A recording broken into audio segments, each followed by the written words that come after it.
What are the carnistic defenses I discuss in my book? Well, most people care about animals and don't want them to suffer, especially when that suffering is so intensive and so completely unnecessary. And yet most people also eat animals, often multiple times a day. So systems such as Carnism, whose tenets, that's their teachings and practices, run counter to core human values, values such as compassion and justice and authenticity, need to use a set of social and psychological defense mechanisms to enable humane people to participate in inhumane practices without realizing what they're doing. The primary defense of Carnism is denial. If we deny there's a problem in the first place, then we don't have to do anything about it. And the primary way denial is expressed is through invisibility. The way Carnism remains invisible is by remaining unnamed. If we don't name it, we can't talk about it. And if we can't talk about it, we can't question it and we can't challenge it. The invisibility of Carnism is why eating animals appears to be a given rather than a choice.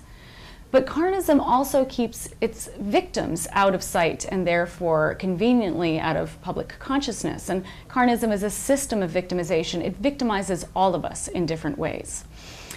Now, Carnism also uses a set of defenses that help us justify eating animals. And the way that we learn to justify eating animals is by learning to believe that the myths of meat are the facts of meat. Now, there's a vast mythology surrounding eating animals, but all of these myths fall in one way or another under what I refer to as the 3 N's of justification. Eating meat is normal, natural, and necessary. And not surprisingly, these same arguments have been used to justify violent ideologies throughout the course of human history. Carnism also uses a set of cognitive defenses that distort our perceptions of meat and the animals we eat so that we can feel comfortable enough to consume them. So, for example, Carnism teaches us to see animals as objects. So we refer to the turkey on our plate as something rather than someone.